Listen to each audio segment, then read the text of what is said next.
Cristiano Ronaldo, vai embora Cristiano Ronaldo, mete, bateu, golo. Balotelli, Aguero! Posse de bola para Portugal, vai Éder, chuta!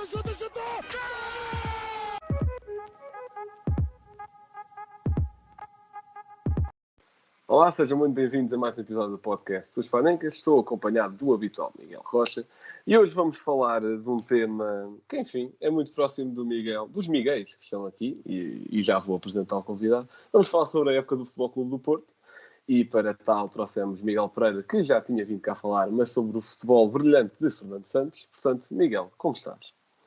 Estou bastante melhor agora a falar do Porto do que a falar da seleção do Engenheiro e precisamente antes daquele europeu tão ilusionante e fascinante, futbolisticamente falando. E sobretudo com vontade de falar convosco, porque já vocês sabem que eu vos acompanho desde o início praticamente e é bom ouvir-vos e debater com este flow positivo e sobretudo se é para falar sobre esta excelente temporada do Porto até agora. Pronto, estavas a ir muito bem até à parte de uma excelente temporada do Porto. Mas muito obrigado pelos elogios. Portanto, é isso mesmo. Eu hoje vou estar aqui como um elemento a mais, digamos assim. Porque vamos falar sobre a época do Porto e posso já começar por perguntar ao Miguel, convidado, o balanço da época até agora. O que é que estás a achar da época até agora? Se tivesse de dar notas de 0 a 20, eu daria um 18. E os dois pontos que faltam, obviamente, que é a eliminação da Liga dos Campeões, com a natural consequência de ser um verdadeiro grupo da morte, ou um grupo bastante complicado em todos os sentidos, e foi realmente o único ponto negativo. Eu como nunca faço nenhuma valoração relativamente à Taça da Liga, nem sequer entra nas minhas equações, obviamente também foi um fracasso desportivo, porque há uma vontade muito grande do treinador do Porto de ser o primeiro treinador do Porto a ganhar aquela competição que o Porto parece não querer ganhar. Mas tudo o que é campeonato, Taça de Portugal e a nível geral competições europeias com o peso que isso tem, acho que está a ser uma temporada bastante boa, muito boa até mesmo, e provavelmente a melhor de toda esta etapa já larga de Sérgio Conceição. Não sei se é mais meritória, porque a primeira teve essa característica de fazer magia com pouca coisa. Aqui é a consolidação de um trabalho sustentado e uma mudança até de paradigma do que tínhamos vindo a ver nos últimos 3 anos, mas sobretudo é uma temporada consistente, os resultados estão aí a demonstrá-lo, mas também tem muitos desafios ainda pela frente, faltam mais de 2 meses ainda de competições e há muitas perguntas sobre o que é que pode ser o Porto nestes 10, 15 jogos que faltam até ao final da época, como mínimo. Rocha, faço-te exatamente a mesma pergunta. O balanço da época até agora do Futebol Clube do Porto. Bem, olá o Miguel, olá a todos os que me estão a ouvir. Eu concordo perfeitamente com o que o Miguel disse. A questão da Taça da Liga, embora seja uma competição que obviamente é a última das prioridades do Futebol Clube do Porto e do Sérgio Conceição, acaba por ficar presa na garganta pelas várias vezes que já tivemos a oportunidade de conquistar. Penso que com o Conceição já chegámos 2 vezes à final, outras vezes à meia-final. Já tivemos bastante perto naquela em que foi, pensou, a meia-final com o Guimarães e depois a final com o Braga, em que houve um falhanço de Diogo Costa, depois o Oliver Torres ainda tinha feito um penalti frente ao Sporting. Foi ali uma sucessão de eventos que acabou por impedir o Porto de vencer essa Taça da Liga, essas duas. E portanto acaba por ser uma competição que está um bocadinho perra, e que lá está, embora não seja uma grande prioridade, seria sempre bom acabar por ganhar esse troféu. Quanto à Taça de Portugal, eu diria que este ano, e não desprezando as outras duas equipas da meia-final, o Tondela e o Mafra, penso que a meia-final é uma final, e é assim que tanto o Sporting como o Porto têm de encarar esse jogo, porque lá está, a outra meia-final é Tondela-Mafra e tanto Sporting como Porto são superiores a esses dois clubes, e embora o Mafra especialmente tenha vindo a fazer uma grande temporada, principalmente na Taça de Portugal, embora na segunda Liga também, eliminou o Portimonense, eliminou o Moreirense, já 2 equipas de primeira Liga, que eu me lembro,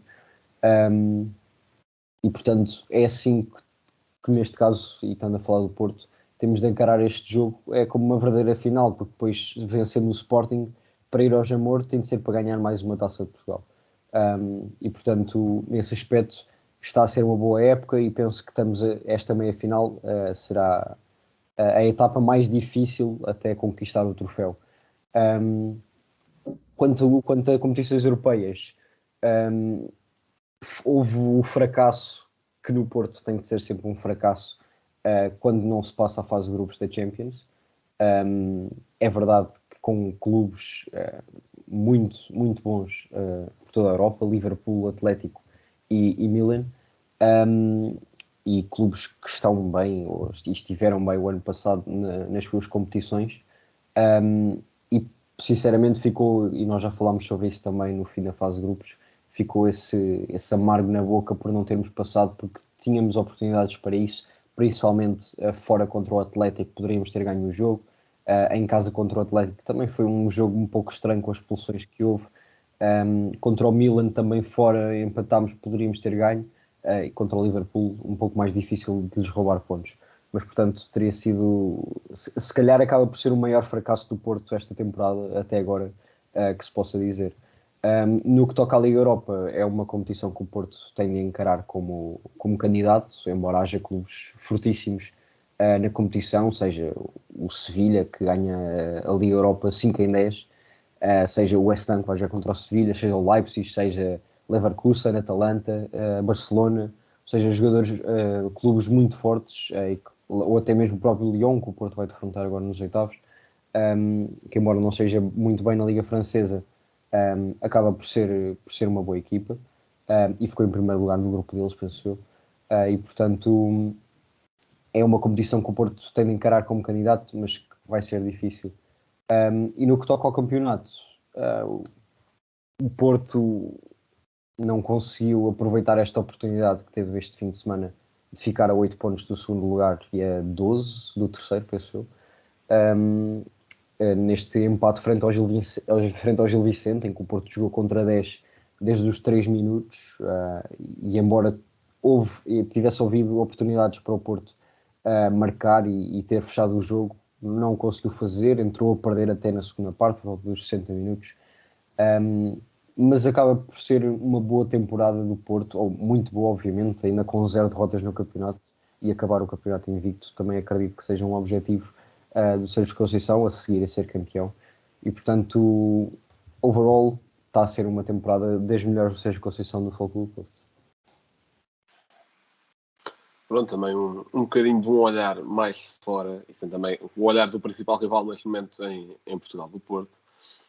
E está a ser uma época de facto muito boa do Porto. Não, eu acho que o futebol do Sporting é mais completo, mas acho que o do Porto é mais espetacular. E acho que é mais vistoso também, há mais criativos na equipa, especialmente quando estava o Luís Dias, ainda havia Fábio Vieira, ainda havia Vitinha. Ivan Nilsson também tem vindo a crescer bastante. Taremi teve ali uma paulinização, se é assim que se pode chamar. Tornou-se um avançado mais completo, só que também marca gols. E lá está, são uma equipa muito completa. E acho que tem equipa para lutar por tudo onde estão. Taça da Liga, lá está, foi um erro, mas é um erro que não se conta muito, não é um troféu que... Acho que só o Conceição deve ser o portista que mais valoriza este troféu, porque de resto, tanto como direção como adeptos, ganhar ou não ganhar, preferimos sempre ganhar, mas se não ganharmos, a menos que, obviamente, houvesse assim uma crise, resultado geral, seria diferente, mas não há. Taça Portugal, uma final a duas mãos, praticamente, faz lembrar aquelas antigas, onde as finais eram uma na casa de um e outra na casa do outro. Mas, obviamente, lá está, não respeitando Tondela e Mafra, também tem as suas ambições e também tem o seu belo futebol, especialmente o Mafra, apesar de estar na segunda Liga. Mas lá está, acho que o cartaz mesmo nem é tanto a final, é esta meia final que vai começar agora na quarta-feira, que eu vou estar no estádio para puxar pelo melhor, obviamente. E vamos ver também como é que corre isso. Em relação à Liga Europa e ao campeonato, eu acho que à medida que o Porto for avançando na Liga Europa, ela vai se tornando cada vez mais um objetivo. E eu acho que o Porto vai conseguir ultrapassar o Lyon e a partir daí, dependendo também do que diz o sorteio, por exemplo, acho que com o Barcelona nesta fase o Porto não passaria, mas também depende muito do momento, depende muito do sorteio, obviamente. E acho que quanto mais o Porto for avançando na Liga Europa, mais complicado se torna o campeonato. Eu acredito que o campeonato está fechado, porque não vejo o Sporting tão decisivo nos momentos em que tem de decidir como o ano passado. Vejo aqui muita culpa própria também. E lá está, também vejo um Porto em que lá está, ainda não perdeu neste campeonato, portanto também está numa muito boa fase. Mas acredito que esta questão de equilibrar campeonato e Liga Europa, por muito se vá rodando o plantel, pode tornar-se aqui uma espécie de maçã envenenada, como já aconteceu a alguns clubes portugueses no passado. O exemplo mais recente que eu agora me lembro é aquele ano de 2013, se não me engano, do Benfica, que chega à final da Liga Europa, perde o campeonato para o Porto com o gol do Kelvin, se calhar 2012, agora não estou a lembrar do ano. E isso, lá está, 13? Ok. E lá está, é sempre bom ter boas campanhas europeias e o Porto tem conseguido conjugar muito bem as campanhas europeias com bons desempenhos no campeonato, tal como tem vindo fazendo nos últimos 2, 3, 4 anos. Pronto, uma época ou outra de exceção, mas a regra é essa. Mas acho que este ano, acho que as coisas estão um bocadinho diferentes, não sei porquê. Tenho essa sensação. Mas agora passando também para a Liga Europa, Rocha, se achas que o Porto é candidato e se achas que esta questão de estar a lutar por duas competições ao mesmo tempo pode vir a atrapalhar. Bem, eu acho que, como tu disseste, e o Sérgio Conceição impõe isso muito bem, a questão da competitividade interna e os jogadores estarem sempre ao seu mais alto nível para conseguirem disputar todas as competições. O Porto já teve vários períodos nestes 4 anos de Sérgio Conceição em que jogava de 3 em 3 dias, e portanto isso não vai ser uma novidade para estes jogadores, até porque já o fizeram na semana passada, ou melhor, nas últimas 2 semanas, em que jogamos com o Lazio nas 2 semanas seguidas, e portanto isso acredito que não possa ser uma desculpa, embora o Porto tenha alguns jogadores que não estão nas suas melhores condições físicas, alguns jogadores expulsos também, como foi o caso do Gruitch no último jogo contra o Lazio, mas por exemplo o Manafá está lesionado, o Pep vai estando várias vezes lesionado, nesse caso para o central Marcano também está muitas vezes tocado, Ruben Semedo ainda não está em forma, Bruno Costa também estava lesionado, não foi a jogo contra o Gil Vicente, o João Mário supostamente também estava tocado, pelo que o Conceição tinha dito, portanto há vários jogadores que não estão no seu máximo, e portanto para esses jogadores isso sim pode fazer alguma diferença, nem que seja no tempo de recuperação. Mas falando na Liga Europa em específico, acho que o Porto claramente que tem que ter sorte no sorteio, porque há equipas muito difíceis nesta Liga Europa, e eu acredito que, olhando para todas as equipas, não há uma equipa que eu olhe e diga ok, por esta o Porto não consegue passar. Há várias, como disse há bocado, seja o caso do Sevilha, do West Ham, do Leipzig, do Leverkusen, da Atalanta, do Barcelona, que se olha e diz, ok, se o Porto defrontar estas equipas vai ser uma eliminatória bastante complicada, mas ainda assim acredito sinceramente que o Porto pode acabar por vencer a Liga Europa, e acho que, embora o Sérgio Conceição tenha falado nisso quando o Luís Dias saiu, na questão de rever os objetivos da época, porque lá está, perguntaram-lhe sobre isso, sobre se a Liga Europa ainda continuava a ser um objetivo do Porto, e ele no fundo não disse nem que sim nem que não, disse que com essa saída havia objetivos que foram revistos, mas eu acredito sinceramente que mesmo que ele não exteriorize isso, acho que a Liga Europa continua a ser um objetivo, e nem que o Porto esteja com os mesmos pontos que o Sporting, que eu acredito que isso não vai acontecer, acho que o Porto vai continuar a lutar pela Liga Europa. Bem, Rocha, o que eu vou dizer não é gozar, mas eu juro que já não me lembrava da existência do Marcano. Mas pronto. Miguel, exatamente a mesma pergunta, se o Porto é candidato à Liga Europa e se esta participação nas duas competições e estar a ganhar nas duas pode complicar a vida uma à outra. Marcano que não ganha muito menos do que ganha o Luís Dias em Liverpool. Ele seguramente, o contabilista do Porto ainda se lembra de que ele existe, isso seguramente. Em relação às competições e a prioridade, eu acho que a prioridade é clara, campeonato primeiro, taça segundo, Liga Europa terceiro, porque é uma questão de factibilidade.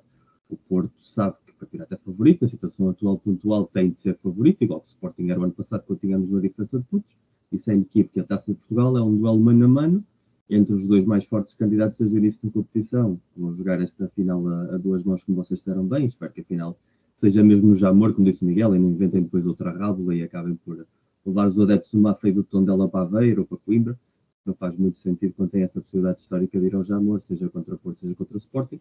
E num duelo mano a mano entre Porto e Sporting é moeda ao ar, tudo pode acontecer. Eu acho sempre que é um 51-49 para o Porto, mas a coisa é sempre mais a perspectiva do adepto do que a perspectiva pragmática, como se tem visto até os últimos jogos, sobretudo para o campeonato dos últimos 2-3 anos.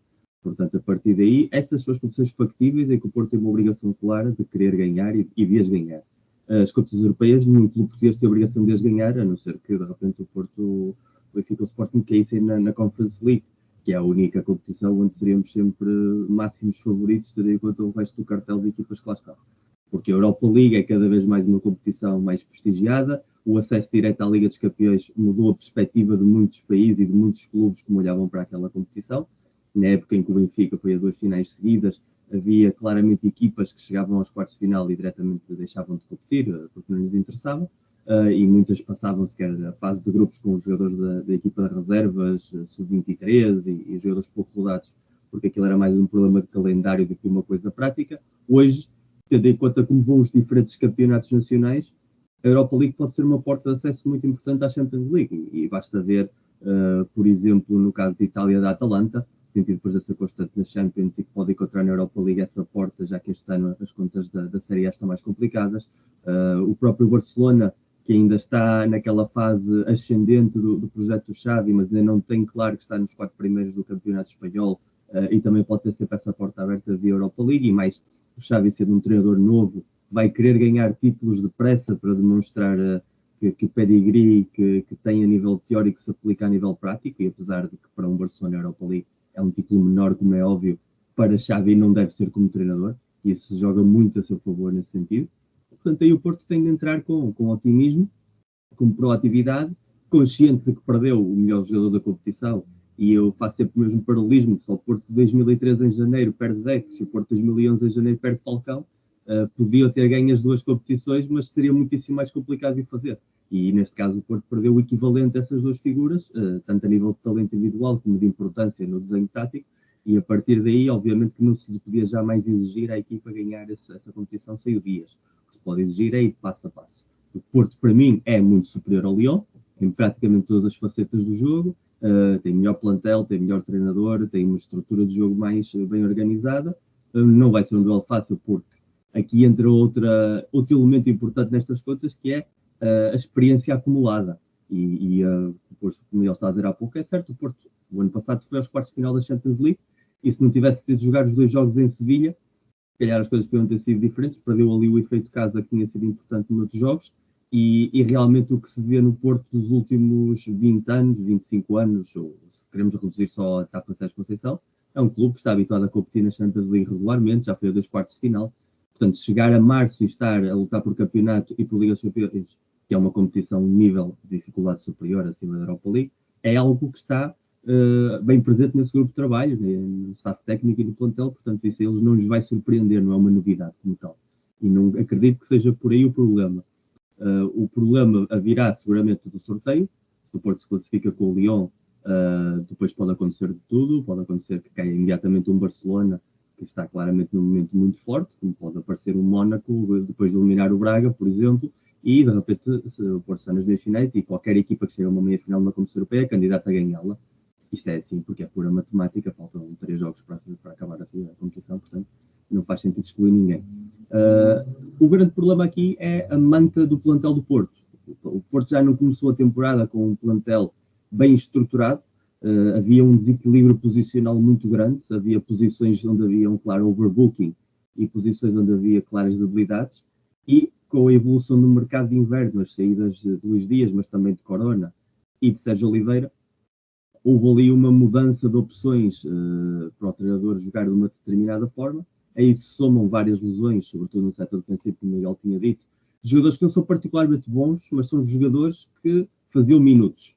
E o fazer minutos provavelmente não seria em jogos contra o Lyon nem contra o Sporting, mas teriam jogado em Moreira de Cónegos, teriam jogado em Tondela, e acumulariam minutos aí que descansariam as pernas dos jogadores que vão ter outro grau de exigência. E precisamente, hoje estava a ouvir o os nossos colegas podcasteiros, digamos assim, do Matraquilhos, o flashback sobre o Porto Lázio, o Luís Silva e o Pedro Fragoso, e o Fragoso lembrava muitíssimo bem que na etapa do Mourinho o Porto quase não teve lesões nesses 2 anos, excetuando uma lesão grave do Derlei, mas o resto dos jogadores quase sempre fisicamente estava bem e estava disponível. E isso também aconteceu no ano de André Vilas-Boas. Portanto, não se pode entrar em dinâmicas de êxito se a sorte não acompanha, e as lesões não é exclusivamente sorte, mas também tem esse componente. E uma equipa que está em 3 frentes, forçosamente, precisa de ter um plantel saudável. O que acontece é que sem Luís Dias, perde qualidade individual o Porto na zona ofensiva, era um desbloqueador de muitíssimos jogos a nível de talento individual e, sobretudo, a maneira como interpretava taticamente a sua função no terreno de jogo. O Porto não tem outro Luís Dias no plantel, ou seja, é impossível reproduzir aquela forma de jogar, mesmo que baixasse o nível de qualidade do jogador, porque nem PP, nem Galeno, nem Gonçalo Borges são Luís Dias. Isso não existe. Fábio Vieira foi quem foi mais chamado a ocupar esse lugar, mas dá coisas completamente diferentes ao jogo, e não é o gol, dá mais criatividade, mas o que ele faz é no modelo de jogo de Sérgio Conceição, que basicamente este ano se transformou já de forma definitiva num 4-2-3-1, em que os 2 extremos não o são como tal. O Otávio do lado direito não é um extremo, é um interior, está constantemente a gerar e está constantemente a jogar no meio, e onde o extremo esquerdo era um segundo avançado, porque tinha muito mais presença da área, deixando as alas abertas para os laterais. Ora, Luís Dias interpretava isso de forma espetacular na maneira como entrava em diagonal constantemente pela área, seja para rematar, seja para criar o último passe, e com isso fazia uma combinação com Evanilson e com Taremi bastante letal. Quando colocas aí um jogador diferente, que pensa mais o jogo, que pausa mais, como pode ser Fábio Vieira, ou colocas jogadores de menos talento individual, como são Galeno e PP, obviamente esse desbloqueio da esquerda já não vai chegar, e portanto tens de encontrar novas formas. E o problema do Porto vai ser esse nos próximos jogos. Em primeiro lugar, garantir que os que vão jogar estejam saudáveis 15 jogos, muito complicado esta altura do ano, e depois, quando tiver de mudar de protagonistas, que esses protagonistas sejam capazes de fazer uma interpretação do jogo parecida ao que teve nos melhores momentos da época, que foram entre novembro e janeiro, até à saída do Dias, onde havia essa frescura física, mas também havia essa acutilância tática. E esses vão ser os grandes dilemas de Conceição, e daí sim, a priorização de uma competição ou outra, eu acho que é o de menos, porque o mês de março o Porto vai estar a 100% em todas as frentes, meios finais que Sporting, jogos com o Lyon e jogos de campeonato. Chegando a abril, dependendo de onde estiver vivo, ainda vamos ver o que há de Porto para o resto da temporada. Exatamente, eu queria pegar nisso que tu acabaste de falar, da questão do mercado de transferências, da questão do plantel do Porto ter mudado em termos de soluções. E lá está, a principal saída é de Luís Dias, que era o principal desequilibrador do Porto, e aliás também já disseste várias vezes, tanto no Twitter como no Fever Pitch, que para ter o melhor jogador a atuar na Península Ibérica, ali a discutir com o Vinícius Júnior e com o Benzema, e lá está, perde-se um abre-latas, digamos assim, e um abre-latas que é muito difícil de reencontrar, e isso também está muito preso na qualificação do Porto para os oitavos final de Champions, obviamente, com outros erros da SAD do Porto, etc. Se calhar vocês até falam disso melhor do que eu, obviamente. E pronto, a grande questão geral é que o Porto perde soluções num plantel, lutando por estas frentes todas, como acabaste de dizer. Corona também já não estava no plantel do Porto a fazer grande coisa, a motivação já não estava lá. Sérgio Oliveira, acho que, obviamente, aqui não está em discussão a qualidade do jogador, acho que apenas ele dava coisas que Sérgio Conceição já não precisava tanto, ou que já não eram tão necessárias a nível de um titular, que era isso que o Sérgio Oliveira tem mais qualidade para ser titular numa equipa como o Porto, só que acho que o estilo de jogo já não precisava tanto dessas características, quando se tem um faz-tudo que é o Uribe, um criativo que é o Vitinha, outro género de criativo que é o Fábio Vieira, acho que já não era tão necessário o Sérgio Oliveira. E depois, uma coisa que o Porto não tem agora, que é um desbloqueador da bola parada. A grande aportação do Sérgio Oliveira era precisamente para jogar os últimos jogos, como ontem em Barcelos, com o Gil Vicente, desculpa, que os lances de bola parada gerassem verdadeiro perigo, que é algo que o Porto este ano ainda não conseguiu ter. Como era Alex Telles também. Como era Alex Telles do passado, e como historicamente o Porto sempre teve esse perfil de jogadores. E o ano passado, Sérgio Oliveira fez uma época espetacular. Muitas das vezes que ajudou a equipa não foi só na parte da transição, de ser um transportador de bola e um box-to-box, mas em lances de bola parada onde ele era realmente bastante eficaz, como se viu até na eliminatória com a Juventus. E este Porto não tem isso. Este Porto tem de criar perigo constantemente do jogo jogado, porque desde a bola parada não vai lá.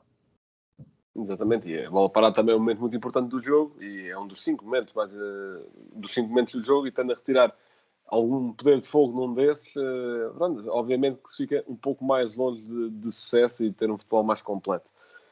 E lá está, e depois as entradas também é algo um pouco estranho. Com o Ruben Semedo, que já se falava desde o verão, que independentemente de vir em forma ou não, até podia vir, sei lá, igual a Matrix, não sei. Porque, eu ia sempre achar um pouco estranho. Não? Em primeiro lugar, não vejo muito como um jogador com o perfil de Sérgio Conceição, mas lá está, eu não sou Sérgio Conceição, ou se calhar vê, e lá está, acho um jogador um bocadinho que dá instabilidade ao grupo, não sei. Acho que se pode até chamar de bomba relógio, mas isso é na minha opinião. Galeno, percebo a questão de reforçar aquela zona de médio esquerdo, de alguém mais desequilibrador, alguém que tem vindo a provar no Braga que também tem golo, que tem capacidade de decisão mais ou menos, mas também tinha vindo a melhorar na última época do Braga, que tem este hábito de jogar competições europeias regularmente e até foi, acho que ainda é o melhor marcador da Liga Europa, se não me engano. Sim. Percebo isso tudo, acho ainda estranho e que não encaixa muito bem no Porto. Lá está, entrou agora no Clássico, não fez assim nada de espetacular. Contra a Lazio, acho que também chegou a jogar uns minutos, mas também não se viu grande coisa. Lá está, o objetivo de um jogador deste género, entrar a 20 minutos do fim, como entrou contra a Lazio, como entrou contra o Sporting, é exatamente desequilibrar o jogo a favor da equipa que o colocou. Não vi isso em nenhum desses jogos. Espero mais ou menos, que mais tarde ele venha a revelar o futebol que já provou ter, mas acho ainda um pouco estranho. E só para terminar, falaste essa questão de ter um plantel completo para lutar em todas as frentes, especialmente nesta altura do campeonato, literalmente. E nestes últimos 15 jogos é bom que essa saúde física do plantel do Porto se mantenha intacta, especialmente porque, para além de todas as competições que os jogadores ainda vão ter de jogar com o clube, ainda em março há seleções, sendo que para a seleção portuguesa há um momento muito importante, é um momento que vai exigir muita intensidade e um alto espírito competitivo, e que também, obviamente, pode influenciar as coisas, mas lá está, isso tanto para o Porto como para o Sporting, ambos vão ter convocados, obviamente, mas para os restantes candidatos à Liga Europa também depende um pouco dos plantéis. E acho que isso também pode vir a ter um papel preponderante. Rocha, o que é que achas dessa questão do mercado de transferências do Porto e do tamanho do plantel neste momento? O plantel do Porto tem vários problemas, e pegando, obviamente, no que é o maior deles e que vocês já falaram, que foi provocada pela saída de Luís Dias, mas que não seria tão notada se ao mesmo tempo houvesse um melhor lateral esquerdo.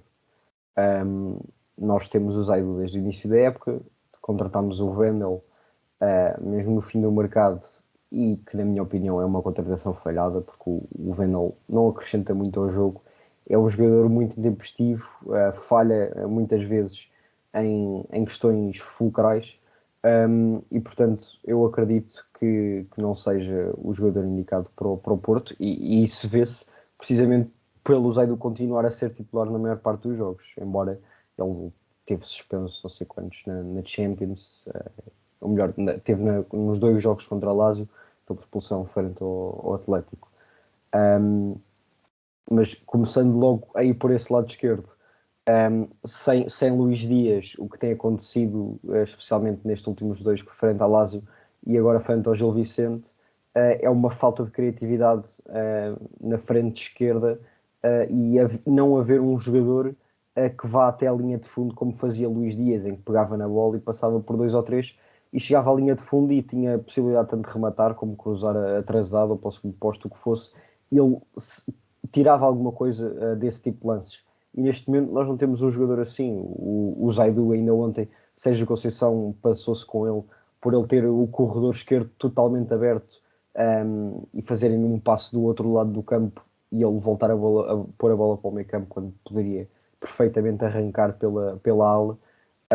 Não o fez porque não tem essa confiança, e também não se pode pedir mais ao Zaidu para fazer isso, porque digamos que a técnica também não é o seu forte, e obviamente que ele no 1 para 1 não tem nada a ver com o Luís Dias, obviamente, mas com outro extremo qualquer.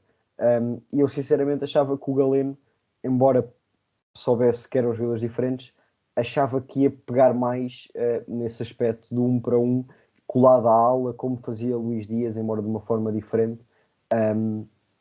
O Galeno é um jogador com menos intensidade que o Luís Dias, ainda assim, acaba por ir demasiado para o meio, na minha opinião, Ontem no jogo contra o Gil Vicente, ele entrou e saiu no jogo, entrou à meia hora e saiu aos 70 minutos, ou o que foi. Portanto, acaba por ser, e depois o Conceição disse que foi por uma questão de interpretação. Agora não sei se do Sérgio Conceição do jogo ou do Galeno do que o Conceição pediu. Pois é o mais provável.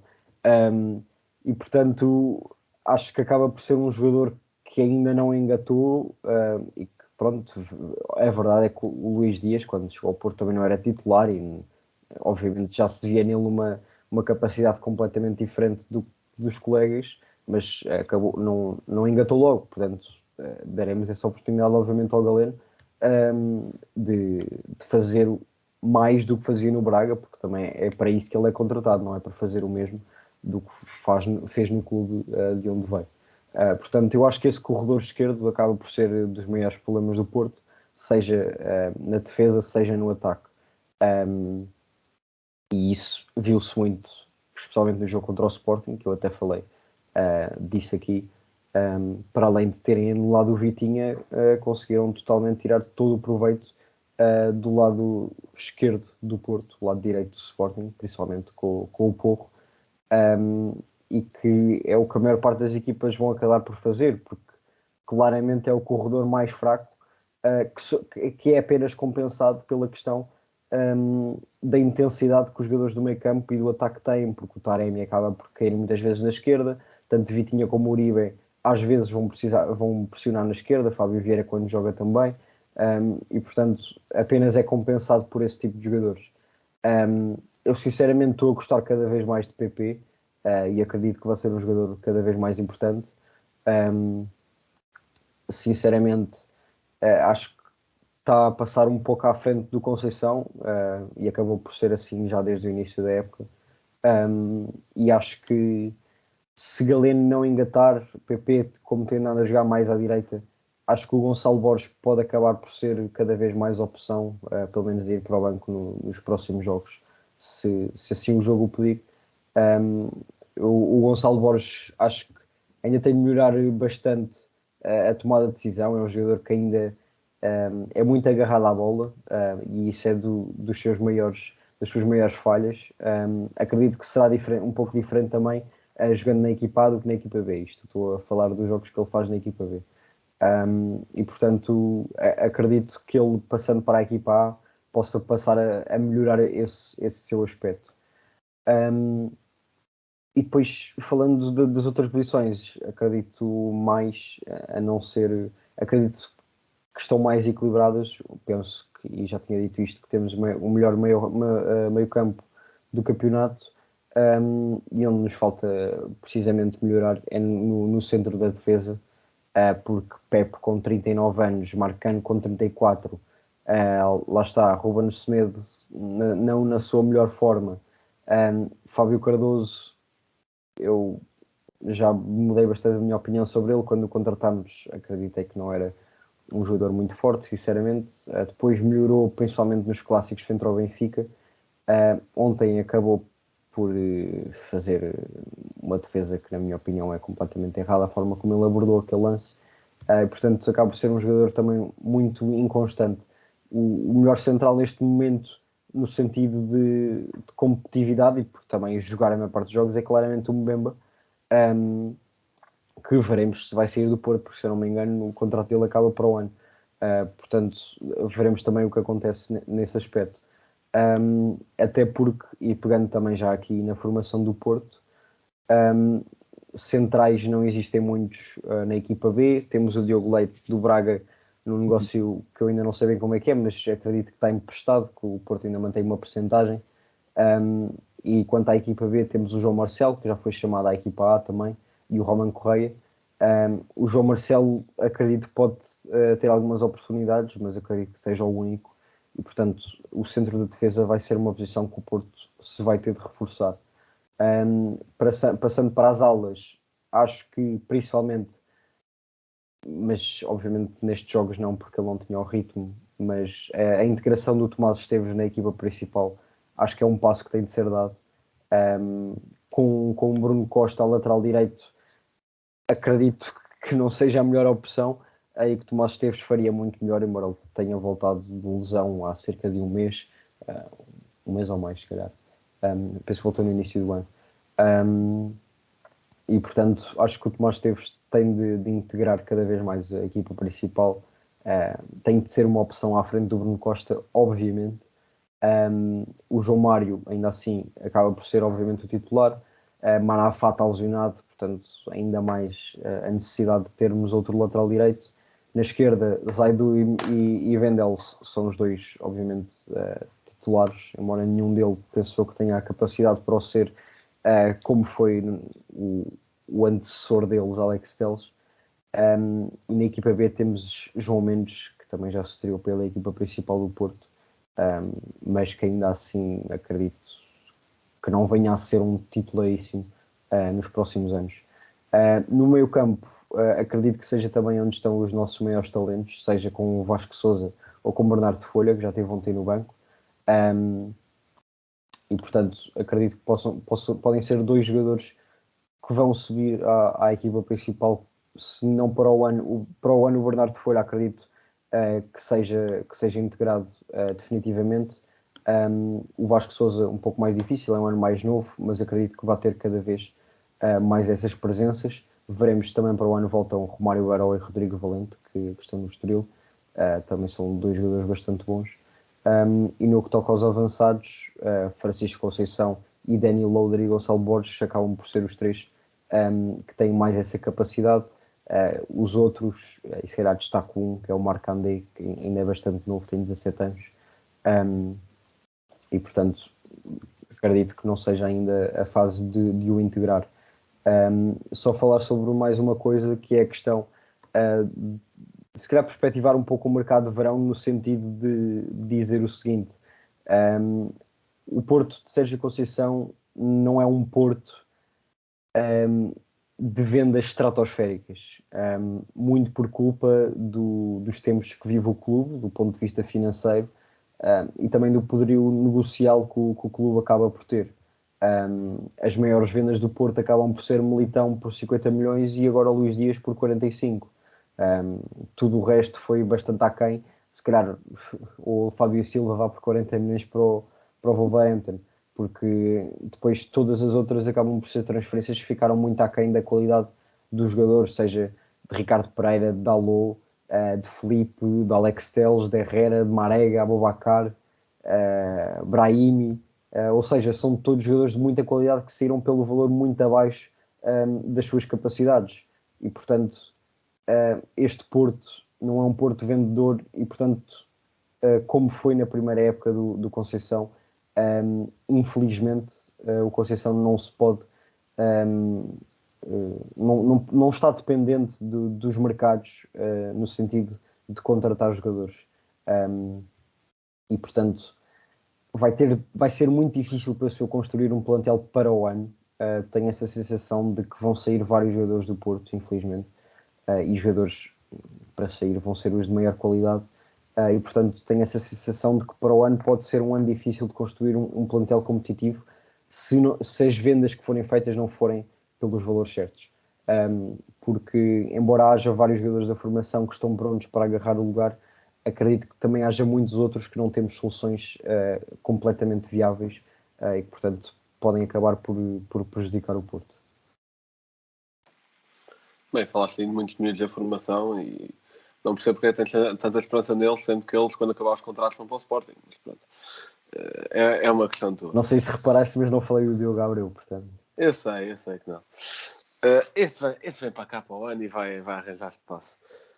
Mas pronto, para tópico final, gostaria de falar um bocadinho sobre a questão Conceição, que é... Portanto, a sua imagem é do Porto, confundem-se a este ponto. Ele que chegou ali coisa de 2017, agora não tenho muito presente. Mas... Exato, 17, 18, sim. 17, 18, muito bem. E que agora a imagem tanto do treinador como do clube confundem-se. Ele que se destaca mais, obviamente, pelo bom trabalho, mas que às vezes também teve ali uma ou duas épocas que desiludiu um pouco. Aliás, chegou mesmo a pôr o lugar à disposição uma ou duas vezes. Pelo menos aquela que tenho mais na cabeça é após a final da Taça de Liga contra o Braga, a perdida. E, aliás, teve mesmo para não comandar o Porto nesta época. Falou-se muito disso no verão, dele sair. e acho que falo por vocês dois quando digo que ainda bem que ele ficou. Mas, no fundo, o que eu queria dizer era um bocadinho do balanço da competitividade e dos títulos que o Sérgio Conceição deu ao Futebol Clube do Porto até agora e se acham que ele se vai manter para a próxima época. Miguel, convidado. Neste momento, a única garantia de êxito que o Porto tem é o Sérgio Conceição. Mais ou menos tudo aquilo que o Miguel estava a elencar da situação do plantel tem um responsável que é o presidente do Futebol Clube do Porto, a toda essa gestão danosa, digamos assim, dos últimos anos, a permitir que uma série de jogadores com o mercado saíssem a custo zero, erros sucessivos em corporações, sobretudo em negócios difíceis de entender e explicar desde um ponto de vista desportivo e, ao mesmo tempo, um aproveitamento da formação apenas com uma intenção económica. Tudo isso tem sido um processo constante, recorrente e, eu diria, sem fim à vista, de desvalorização do que é o Porto como entidade desportiva competitiva. O outro lado que equilibra a balança tem sido o espírito competitivo inato que o próprio Sérgio Conceição tem. E é alguém que quer mesmo muito ganhar, é muito difícil encontrar alguém tão vocacionado para querer ganhar a qualquer custo, independente, não é um treinador, claramente já deixou provas disso, ideologicamente preso a nenhum sistema, a nenhuma maneira de estar, porque tanto jogou em 4-2-4 na primeira temporada, quando foi campeão, começou a seguinte a tentar jogar de uma maneira, não funcionou, reverteu para o ano seguinte, agora está a jogar em 4-2-3-1 com um estilo de jogo radicalmente diferente daquele primeiro ano, e é muito difícil encontrar, sobretudo no futebol de hoje em dia, em que os treinadores gostam muito de cultivar imagens ligadas a modelos de jogo e a ideias táticas, encontrar uma figura tão camaleónica que se adapta às realidades que tem para criar os melhores momentos de jogos da equipa. Tudo porque o objetivo dele é claramente a vitória. E esse equilíbrio que ele oferece à instituição e à estrutura, essa confiança que ele dá aos adeptos de que saibam que a equipa vai ser competitiva em campo, mesmo com todas as tropelias que são feitas nas costas, é aquilo que mantém o Porto na situação em que está agora e não ligado a uma máquina de oxigênio, que era o que estaria qualquer clube que tivesse perdido um Luís Dias em janeiro, podia já estar em estado de autêntica paranoia, que tivesse perdido vários titulares, e podemos fazer um 11 quase titulares que saíram a custo zero desde 2017 até agora, e seria um 11 bastante competitivo. Ou então, como disse o Miguel bem, jogadores que saíram não a custo zero, mas praticamente com essas características, o próprio Corona, ou seja, Oliveira, seguramente se sair no final do ano, também nunca será pelos mesmos valores que alguma vez se podiam pensar há um ano atrás, por exemplo. Portanto, essa desvalorização é compensada por ele e, portanto, para o Porto é importante que ele siga. Obviamente que Sérgio Conceição também já demonstrou ter um caráter fora do normal, não é um treinador fácil de manejar. Ele sabe que para os adeptos do Porto, para a instituição, é uma figura mais do que consensual, glorificada até, por muita parte dos adeptos, com gratidão pelo título de 2017-18 e também pela calma que trouxe uma dinâmica quase canibal do Porto em relação aos treinadores dos períodos anteriores. Vítor Costa, que era conhecido por acertar constantemente nos treinadores, depois da saída antes de tempo, diria eu, de Vítor Pereira, entrou numa dinâmica em que não pareceu acertar com nenhuma das opções que fez. E se a Conceição devolveu um pouco essa calma, provavelmente desde os tempos de Josualdo Ferreira não existia. Ele acaba de superar o Arthur Jorge como segundo treinador com mais jogos oficiais com o Porto, são palavras maiores na história do clube.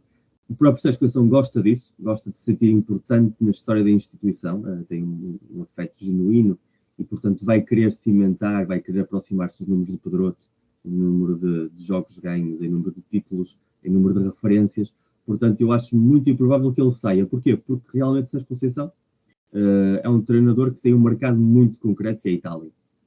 O seu estilo de jogo, a sua maneira de viver o futebol, não estando intimamente ligado à carteira Mendes, que é quem coloca treinadores com maior facilidade, a Espanha encaixa menos.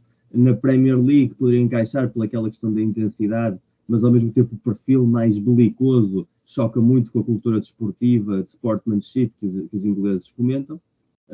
O futebol alemão é pouco proclive a importar treinadores de fora, de culturas diferentes. Portanto, Itália, onde ele tem uma história como jogador, onde ele tem relação com dois clubes históricos, mas o mercado italiano, tal como o mercado português, vive em permanente crise, não há capacidade também de projetos muito atrativos financeiramente, que lhe deem uma carta branca em que ele possa investir à vontade e criar uma estrutura ganhadora desde zero. Portanto, ele sabe que se for para a Itália, vai para fazer no fundo o que ele está a fazer aqui, que é fazer omeletes com poucos ovos, mas num contexto menos positivo para ele, ou seja, com um grau de pressão muito maior, com menos margem de erro, e portanto, eu acho que ele mais tarde ou mais cedo irá para a Série A, mas dificilmente será por vontade própria de acabar um ciclo, salvo, e aí vou pôr a exceção, se ele este ano ganhar uma competição europeia e o campeonato e a taça e fechar o ano com esse triplete histórico, que então aí já o colocaria de forma definitiva num patamar gigantesco da história do futebol português e do futebol do Porto em concreto, e então a partir daí podia sentir-se, digamos, libertado dessa responsabilidade de ser treinador do Porto nas etapas seguintes. Agora, em relação ao que dizia também o Miguel, estar Sérgio Conceição também marca o que é que pode ser o Porto da próxima época a nível de plantel. As saídas que vão ser inevitáveis, porque se o Porto é forçado a vender em janeiro porque não tem cash flow o seu melhor jogador a preço de saldo, naturalmente quando chegar o mercado de verão, essas vendas vão se voltar a repetir e cada vez há menos ativos no plantel que possam sair em números importantes, portanto isso significaria ficar com algumas garantias. E eu acho que, por exemplo, a incorporação do Rubén Semedo já vem nesse sentido. O Rubén Semedo não vem para jogar agora, está numa espécie de período de casting, que é só a Conceição quer vê-lo, quer ver como é que ele interage com o grupo, quer ver se todo aquele lado problemático do Rubén Semedo pode ser trabalhado para transformar o Rubén Semedo naquilo que ele tem o potencial para ser, que é uma espécie de Van Dijk português, um jogador com uma presença física importante, que ajuda a jogar com uma linha defensiva mais subida, aquele jogador que provavelmente Vitinha precisaria ter atrás, porque Vitinha que é um médio de condução sobretudo e que gosta de se mexer, muitas vezes tem perdas de bola que obrigam a que o central que esteja a cobrir a zona tenha uma reação rápida. Isso com jogadores de 37, 38 anos como o Pepe ou o Marcano é quase impossível. Com um jogador fisicamente possante e com uma boa presença de espaço como o vencimento pode ser mais fácil e factível. E portanto eu acho que só a ideia de que o Semedo vem fazer esse casting é porque Sérgio Conceição no dia de hoje pensa continuar na próxima temporada. Eu acho que é o cenário mais provável, a não ser que seja um final de época absolutamente glorioso para a história do Clube Porto, e aí basicamente acho que a maior parte dos adeptos dirá who cares. Muito bem. Rocha, concordas com aquilo que disse o Miguel? Sim, concordo. Acho que o próximo passo do Conceição também, quando for sair do Porto, será a Série A. Espero que isso não aconteça já este ano, embora lá está, aceitaria mais facilmente que isso acontecesse se o Porto fosse campeão e ganhasse a Liga Europa, obviamente, porque seria ao mesmo tempo um respeito para com o Sérgio Conceição por tudo o que nos deu e de ele sair também no seu topo de carreira no Porto, e abraçar um novo clube, que o mais provável é precisamente ser na Série A pela ligação que ele tem, embora espero que seja um clube que também lute por títulos. Acredito que a Lazio sinceramente seria uma transferência errada do ponto de vista dele, do Sérgio Conceição, embora ele, com o plantel que a Lazio tem, conseguisse fazer deles um possível candidato a ganhar a Série A. E se calhar lá está, depende muito também do que ele pensa para a sua carreira, de chegar a uma equipa já vencedora e ir subindo patamares, digamos assim, tendo já em perspectiva se calhar um possível salto para um outro clube europeu, seja de Premier League, seja Liga Espanhola, o que seja, ou então pegar, que embora obviamente num nível diferente, porque o Porto sempre foi um clube vencedor, pegar num clube que neste momento não esteja muito bem, como foi o Porto 17-18, e voltar a levá-los às vitórias. Vai depender muito também do que é a perspectiva para a sua carreira. Mas lá está, se o Porto não ganhando essas competições este ano, as duas, acredito que ele vai continuar. Também lá está pela dificuldade que existe de construir um plantel. Acredito que não haja outro treinador em quem o Pinto da Costa confio para fazer com tão pouco tantas coisas boas que ele fez no Porto, como fez ao longo destes anos. Recordo que no primeiro ano, quando ele foi campeão, a única transferência que existiu foi o Vaná, que foi contratado por 1 milhão, e portanto só por aí percebe-se o quanto o Sérgio Conceição fez, e portanto acredito sinceramente que ele vai continuar para o ano, porque não só nós precisamos, porque acho que ainda não temos nem a estrutura voltou ao que já foi, nem o plantel poderá ser tão bom. O plantel nunca será muito bom, mas acredito que o desempenho da equipa não será tão bom sem o Sérgio Conceição. E portanto acredito sinceramente que ele vai ficar e espero que ele fique no fundo. E portanto, estando a chegar ao fim do episódio, Blanco, força o facto. Bem, o Miguel, convidado, lá está, já fez o favor de introduzir o meu facto quando mencionou que Sérgio Conceição se tornou o segundo treinador com mais jogos pelo Porto, mas, obviamente, sendo esse o facto, também gostaria de destacar aqui mais alguns nomes da tabela. Mas, como eu estava a dizer, destacar aqui o Fernando Santos em quinto lugar, que é sempre, não sei, Miguel, como é que te sentes em relação a este nome? Miguel, convidado. Doloroso. Eu vi os jogos todos da época do Engenheiro e posso dizer que foi das experiências menos salutares da minha vida. Um homem que tem Mário Jardel e não consegue ser campeão nacional. Pronto, aí percebo a dor, de facto. Mas pronto, e obviamente destacar em terceiro Artur Jorge, em quarto Josualdo Ferreira também e em primeiro José Maria Pedroto. E este lugar em sétimo, o nome que aparece em sétimo lugar também me magoa particularmente por ser Bobby Robson. E enfim. Miguel, o teu momento cultural. Bem, hoje tem de ser alguma coisa relacionada com o Porto, obviamente. Portanto, sei que estavam a ouvir eco, porque eu levantei para ir ali buscar um livro. Que é o Porto 25 anos no topo do mundo. Basicamente são as histórias desde 87 até 2012, ou seja, enquadra todas as vitórias europeias do Porto e mundiais. E portanto, é essa a minha recomendação. Não é para eu estar lá também, pois não? Aí também estás no livro? Porto Lado. Muito bem, muito bem. Nem faz o trabalho de casa, Rocha. Mas pronto, chegamos aqui ao final do episódio. Agradecer a presença do Miguel e se quiseres divulgar algum projeto que tenhas por aí ou apenas mandar o Varela ou o João Gonçalves para algum sítio, não sei. Não, isso eu mando-lhes diretamente quando estou com eles. Tem mais piada, pelo menos, porque posso ver a cara do Varela.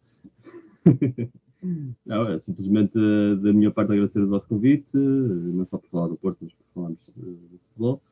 Em relação ao livro que o Miguel mencionava, na altura foi coordenado pelo João Nuno Coelho, que também depois foi o editor de Noites Europeias e Sonhos Dourados que eu publiquei cá.